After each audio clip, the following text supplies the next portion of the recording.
خواب، خوشبو اور پل۔ شاریز جینز پر پنک لائننگ والی شرٹ میں ملبوس ڈریسنگ ٹیبل کے سامنے پرفیوم اسپرے کر رہا تھا۔ طوبا نے ایک توصیفی نظر اس پر ڈالی اور تفاخر سے مسکرا دی۔ میرے بھیا A1 ہیں۔ جب ہی تو مسئلہ بنے ہوئے ہیں، عام سے ہوتے تو کیا قباحت تھی۔ ندیم نے اسی وقت کمرے میں قدم رکھا تھا اور عادت کے مطابق حاضر جوابی سے کام لیا۔ کبھی تو تم اپنی چونچ بند کر لیا کرو۔ طوبا نے مصنوعی خفگی سے اسے دیکھا۔ نہیں، چونچ کا اصل مصروف ہی یہی ہے کہ اسے ہمہ وقت کام میں لیا جائے، اس نے ترکی بہ ترکی جواب دیا۔ تو شاریز نے ان کی لڑائی بڑھنے کے خوف سے فی الفور سوال داغا، تم میری تعریف پر کیوں جیلس ہو رہے تھے؟ جیلس؟ نہیں تو میرا تمہارا رشتہ تو خاص اتحاد اور مروت والا ہے۔ اس نے کن اکھیوں سے طوبا کو دیکھا، جو اس کا مطلب سمجھ کر کڑی نظروں سے اسے گھورنے لگی تھی۔ میرا مطلب تھا جناب شاریز صاحب، آپ کی اس خاص الخاص شخصیت ہی نے تو کنووں میں بانس ڈلوا رکھے ہیں۔ عام سے ہوتے تو کوئی بھی عام سی لڑکی پکڑ کر 2 بول پڑوا دیے جاتے، نہ تلاش کی علت نہ نکتہ چینیوں کی ضرورت، اللہ اللہ خیر صلح، اور سب سے بڑھ کر فائدہ یہ ہوتا کہ مجھے انتظار کی سولی پر بھی نہ لٹکنا پڑتا۔ تمہارے ارمان کبھی پورے نہیں ہوں گے۔ اسے شاریز کا لحاظ کیے بغیر کشن اسے کھینچ مارا، جسے ندیم نے مشتاقی سے کیچ کر لیا۔ اوکے اوکے، لڑائی بند۔ ندیم میں تو چلا، آج آفس میں ریٹائرڈ GM کے اعزاز میں الوداعی پارٹی ہے، تم چاہو تو۔ مجھے تو بہت کام ہے، نانی جان کی دعائیں سمیٹنی ہیں، ممانی جان کی احوال پرسی بھی میرے ذمہ ہے، امی جان نے ایک ضروری کام میرے سپرد کر کے بھیجا ہے جس کی تفصیل میں تمہیں بعد میں بتاؤں گا۔ فی الوقت بائے بائے۔ وہ اطمینان سے کارپیٹ پر نیم دراز ہوا تو شاریز نے قدم آگے بڑھا دیے۔ مجھے بتاؤ، تمہیں کون سا ضروری کام آن پڑا؟ ضروری کام؟ ہاں، یاد آیا۔ وہ سرے سے اٹھ بیٹھا۔ سب سے اہم اور ضروری کام جو کئی روز سے میری مصروفیات کے باعث التوا میں پڑا تھا، تمہارا دیدار۔ وہ تھوڑی کی نیچے مٹھی ٹکا کر اسے تحسین سے تکنے لگا۔ پورے گدھے ہو، طوبا نے کھسیا کر کہا۔ اور گدھے کی مونس کو کیا کہتے ہیں؟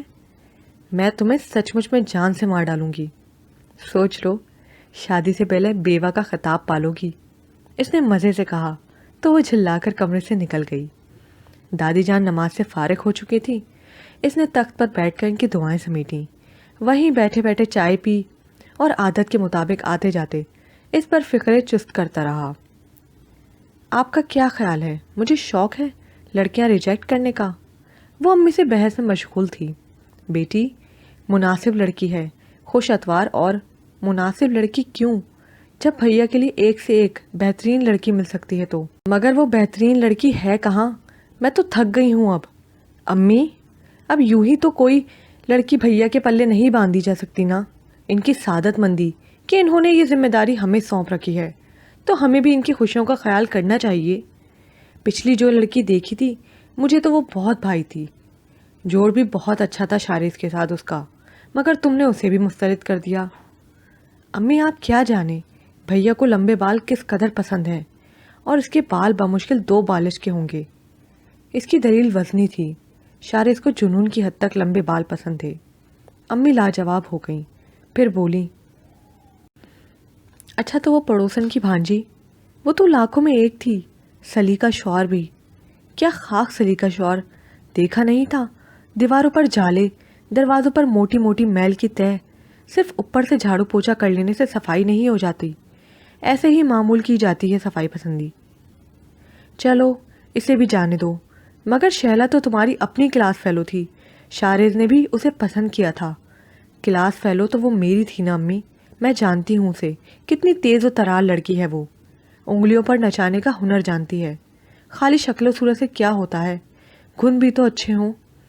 یہی تو میں کہتی ہوں بیٹی، خالی شکل و صورت چاٹنی تھوڑا ہی ہے، گن پرکھا کرو۔ اب ایسا بھی نہ ہو کہ صرف گن دیکھ کر بیاہ لائیں، لوگ ہمیں الزام دھریں گے کہ بھائی کو مٹھی میں رکھنے کے لیے کم صورت لڑکی بیائی ہے۔ تو کم صورت لڑکیاں ہی گنوں کی پوری نہیں ہوتی، قبول صورت ہو مگر سلیقے طریقے والی اچھے خاندان کی شریف النسب، خاندان سے کیا ہوتا ہے امی؟ آج کل تو جس کے پاس پیسہ ہے وہی حسب و نصب والا کہلاتا ہے، پہچان ہی مشکل ہے۔ پہلے تو خاندان ہی دیکھا جاتا تھا اور خاندان پرکھنے میں بزرگ ماہر ہوتے تھے۔ 100 نشانیاں ہوتی ہیں اعلیٰ نسب والوں کی۔ پہلے تو خاندان ہی دیکھا جاتا تھا اور خاندان پرکھنے میں بزرگ ماہر ہوتے تھے۔ 100 نشانیاں ہوتی تھیں اعلیٰ حسب و نصب والوں کی۔ امی، میں جانتی ہوں آپ کیا کہنا چاہتی ہیں، مگر خاندان کی کوئی لڑکی میرے بھیا کی جوڑ کی نہیں ہے۔ یہ ٹاپک جانے دیجیے، اس نے بیزاری سے کہا۔ تو امی خاموش ہو گئیں کہ شارز نے لڑکی پسند کرنے کی کلی اختیارات اسے سونپ رکھے تھے۔ امی اکثر دل محسوس کر رہ جاتی، ایک ایک کر کے خاندان کی تمام لڑکیاں وہ مسترد کر چکی تھی۔ خوبصورت سلیقہ شعار لڑکیوں میں بھی مسترد کر دینے کے لیے کوئی تجویز ڈھونڈ لیا کرتی۔ تسبیح پھیرتی دادی جان نے بمشکل اپنے اوپر ضبط کیا۔ کہنا تو بہت کچھ چاہتی تھیں، مگر جانتی تھی وہ گھر بھر کی لاڈلی ہے۔ شارز اور ان کے اپنے بیٹے کے لیے اس کی کوئی بات رد کرنا ناممکن ہے۔ ان کے کمزور سے احتجاج کو کوئی اہمیت نہ دیتا۔ وہ بعض اوقات کہنا چاہتی کہ انسانوں میں نقص نکالنا اللہ کو بھی ناپسند ہے۔ انسانوں میں خامیاں ہوا ہی کرتی ہیں۔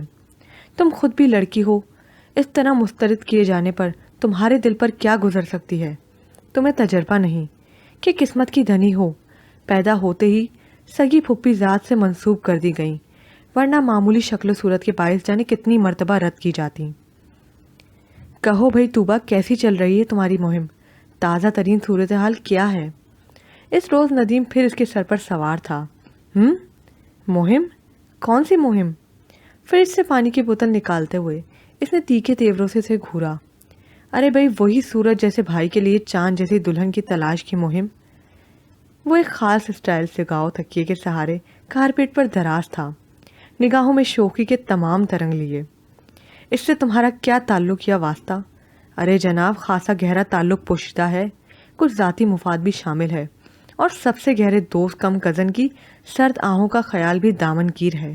ندیم کے برابر بیٹھے، بظاہر میگزین کی ورد گردانی کرتے شارز کی لبوں کی مسکراہٹ گہری ہوئی تھی، اور ندیم کے آخری جملے پر اس نے کھسیا کر میگزین اس کے سر پر رسید کیا تھا۔ ہائے مر گیا، جانی دشمن ہو تم دونوں بہن بھائی میرے، مار مار کر ادھموا کر دیا ہے مجھے۔ جب بھی ماموں جان کے گھر سے لوٹتا ہوں امی باقاعدہ ڈینٹ شمار کیا کرتی ہیں میرے۔ خیر چھوڑو، میں طوبہ سے بات کر رہا ہوں۔ ہاں تو طوبہ جی، کیا بنا اس لڑکی کا پچھلے ہفتے جسے دیدار کی شرف سے مشرف فرمایا تھا آپ نے؟ کون؟ وہ تمہارے دوست کی بہن نہیں، وہ نہیں چلے گی۔ اس نے مایوسی سے سر ہلایا۔ ہائے، کیا مطلب نہیں چلے گی؟ کیا محترمہ ارکن نساء کے مرض میں مبتلا ہے؟ تم سے 1000 مرتبہ کہا ہے کہ ثقیل قسم کی اردو مجھ سے نہ بولا کرو۔ وہ جھنجھلا گئی۔ اچھا تو پھر سلیس اردو میں بتا دو، کیا نقص تھا محترمہ میں جو اب تک مجھے نظر نہ آ سکا کہ خاصی ناقص نظر ہے میری؟ اس نے مذائقہ اڑانے والے انداز میں کہا، مگر وہ سمجھ گئی۔ تمہارا کیا خیال ہے؟ مجھے شوق ہے اچھی لڑکی کی تلاش میں مارے مارے پھرنے کا، یا اپنے عزیز ترین بھائی کی شادی کا مجھے ارمان نہیں۔ توبہ توبہ، اچھی لڑکی کی تلاش اتنی مشکل ثابت ہوگی تمہارے لیے؟ میری مدد حاصل کر لو، کم از کم مجھے تو آج تک کوئی لڑکی بری نہیں لگی۔ اس نے کڑی نظروں سے ندیم کو دیکھا تو وہ سراسیمہ ہو جانے کی ایکٹنگ کرتے ہوئے بولا، خیر معلوم تو ہو صاحب کا وزٹ کا رزلٹ؟ باقی سب تو ٹھیک تھا، مگر ناک اتنی موٹی تھی محترمہ کی، توبہ توبہ، میں نے تو ایک ہی نظر میں ریجیکٹ کر دیا، بلا وجہ اتنا لمبا سفر کروایا۔ عالیہ کو بھی خوب کھری کھری سنائی میں نے۔ عالیہ ندیم کی بہن اور اس کی پھوپھی ذات تھی، مگر محترمہ کی ناک موٹی تھی تو تمہارا ہی بھلا تھا، شادی کے بعد نکیل ڈالنے میں آسانی رہتی شارز کو۔ دماغ درست ہے تمہارا؟ میں بھابھی ڈھونڈ رہی ہوں کہ مویشی؟ وہ برا مان گئی۔ ایسا کرو، لڑکی پسند کرنے کی ذمہ داری شارز کو ہی سونپ دو، بری بھلی جیسی بھی ہو قبول کر لینا۔ جی نہیں، بھیا کو میری پسند پر اعتماد ہے، اور بری بھلی کیوں، ان کے لیے شاندار سی لڑکی ڈھونڈ کر ہی رہوں گی میں، تم دیکھنا۔ خیر، تمہاری پسند پر تو مجھے اعتماد ہے، شاندار چیز ہی چنتی ہو ہمیشہ۔ منہ دور رکھو، ٹھیکرے کی مانگ ہو، بس نہ چلا ورنہ اسی وقت انکار کر دیتی۔ تو اب کس نے روکا ہے؟ اب کر دو انکار۔ منہ دھو رکھو، ٹھیکرے کی مانگ ہو، بس نہ چلا ورنہ ابھی اسی وقت انکار کر دیتی، بس نہ چلا ورنہ ابھی اسی وقت انکار کر دیتی۔ تو اب کس نے روکا ہے؟ اب کر دو انکار۔ اس نے چڑھایا، جانتا جو تھا دل کی گہرائیوں سے اسے چاہتی ہے، نکچڑی ہے تو کیا ہوا؟ پھپھی جان کا خیال دامن گیر ہے، جانے دو، انہیں میں سنبھال لوں گا۔ ہمارے ہاں زبان سے پھرا نہیں کرتے، نیک نامی پر حرف آئے گا۔ تو زبان سے پھرنے کو کون کہہ رہا ہے؟ مجھے صرف دوسری کی اجازت دے دو، کیونکہ شارز کے ہمراہ شادی کی شرط کڑی ہے، مجھے تو دور دور تک آثار نظر نہیں آ رہے۔ میں خون نہ پی جاؤں تمہارا؟ وہ خطرناک تیوروں سے اس کی جانب بڑھی تو شارز کو آتا دیکھ کر رک گئی، جو اس دوران کسی کام سے اٹھ کر چلا گیا تھا۔ ہائے، وہ پری کہاں سے لاؤں تیری دلہن جسے بناؤں، کہ چھوری کوئی پسند نہ آئے اس کو، کہ گوری کوئی پسند نہ آئے اس کو۔ وہ تالیاں پیٹ پیٹ کر اچھل اچھل کر گانے کے ساتھ خاص الخاص اشارہ طوبا کی جانب کر رہا تھا۔ شارز دل کھول کر ہنسا۔ سر پر ہاتھ رکھ کر رونے کا مقام ہے یہ، تم ہنس رہے ہو پیارے بھائی؟ اس نے سانسوں سے سر ہلایا۔ نہ جانے کب اسے کوئی لڑکی پسند آئے گی اور میرے بھی سہرے کے پھول کھلیں گے۔ شرط ہی ایسی کڑی تھی، امی دونوں کے فرض سے ایک ساتھ سبکدوش ہو جانے کی مطمئن تھیں، مگر شارز کے لیے لڑکی، اور وہ بھی حسب منشا لڑکی کی تلاش میں، ان کے دانتوں تلے پسینہ آ گیا تھا۔ شاید یہ مرحلہ بہت پہلے حل ہو چکا ہوتا اگر کلی اختیارات ان کی نکچڑی نکتہ چینی بیٹی کے ہاتھ میں نہ ہوتے۔ حد ہوتی ہے بھابھی جان صبر کی، اب تو لوگ بھی مجھ سے عجیب عجیب طرح کے سوالات کرنے لگے ہیں، بتائیے میں کس کس کو جواب دوں؟ پھپھی جان اس بار ضد سی نظر آئیں۔ وہی شارز کا مسئلہ جان کھائے جا رہا ہے۔ امی بے بس سی تھیں۔ شارز خیر سے لڑکا ہے بھابھی جان، کھاتا کماتا اور لاکھوں میں ایک، اس کے لیے لڑکیوں کی کیا کمی؟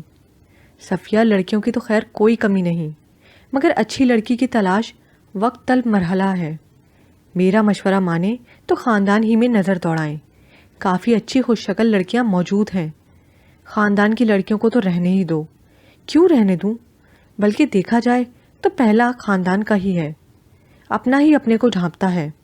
اب انہیں کیا بتاتی کہ سب کی سب ان کی ہونے والی بہو کی نکتہ چینیوں کی زد میں آ چکی ہیں۔ ایک ہی بیٹا ہے میرا، ایک جانب نظر انتخاب ٹھہری تو دوسری جانب سے ناراضی کا احتمال ہے۔ ننیال ددیال دونوں ہی کو اہمیت دینی پڑتی ہے۔ بلا وجہ تم نے خدشات پال رکھے ہیں۔ میرا بھی ندیم اکلوتا ہی بیٹا ہے، مگر میں نے تو ایسا نہیں سوچا، پہلے خاندان کی بیٹی کو ہی اہمیت دی، اس کی خوبیوں خوابیوں سمیت۔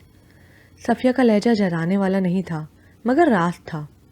طوبا ندیم کے مقابلے خاصی کم رو تھی، اور اگر حقیقت پسندی سے کام لیا جائے تو ندیم کے لیے ایک سے ایک حسین لڑکی مل سکتی تھی۔ صفیہ، تھوڑا انتظار اور کر لو۔ اب انتظار کس بات کا؟ میرا بچہ خیر سے نوکری کر رہا ہے، اور تمہیں معلوم ہے اچھے لڑکوں پر لوگوں کی نظریں ٹکی ہوتی ہیں۔ مجھے خدشات گھیرے رہتے ہیں، خدا نہ خواستہ کوئی اونچ نیچ ہو جائے یا اچھا لڑکا دیکھ کر کوئی اپنی راہ سے لگا لے تو میری عمر بھر کی کمائی ہی لٹ جائے گی۔ وہ خاموش رہیں۔ دادی جان نے بھی غیر جانبداری اختیار کر رکھی تھی۔ اگر لڑکیوں کا مسئلہ ہے تو دو چار اچھے گھرانوں کی خوش شکل لڑکیاں میری نظر میں بھی ہیں، چاہو تو دیکھ لو۔ شکریہ صفیہ، مگر دو چار جگہ بات چیت چل رہی ہے، امید ہے کہ بات بن جائے گی۔ انہیں مصلحتاً بات بنانی پڑی۔ اگر صفیہ کی منتخب کردہ لڑکیوں میں طوبا نے نقص نکالے تو ان کے تعلقات متاثر ہونے کا خدشہ تھا۔ اب تک تو انہوں نے نن سے یہ بھی منفی رکھا تھا کہ لڑکی طوبا کی منتخب کردہ اس کے معیار کے مطابق ہونی چاہیے، مباد وہ اس امر کو کچھ اور معنی پہنا دے۔ کچھ بھی ہے بھابھی جان، مگر اب زیادہ تاخیر مناسب نہیں، ورنہ دونوں کی ہمراہ شادی کی شرط ہٹا دیں۔ آپ میری امانت مجھے سونپ دیں، پھر جہاں آپ کا دل چاہے بیٹے کا بیاہ رچائیں یا نہ رچائیں۔ انہوں نے قطعیت سے کہا تھا، مگر آثار برہمی کے سے تھے۔ وہ بیٹی کی پسند سے بھی واقف تھیں، اس کی دل آزاری گوارا نہ کرتیں، اور پھر ندیم لاکھوں میں ایک لڑکا تھا جس سے کسی قیمت پر دستبردار ہونے کی تیار نہ تھیں، اور پھر طوبا کا مزاج آشنا تھا، اس کی تلخ و ترش باتیں بھی ہنس کر ٹال جاتا، ورنہ اس کا مزاج ایک علیحدہ مسئلہ تھا۔ وہ سوچ میں پڑ گئیں۔ صفیہ بیگم اور نسیم جہاں کے تعلقات پر کبھی نند اور باوج کے رشتے کی روایتی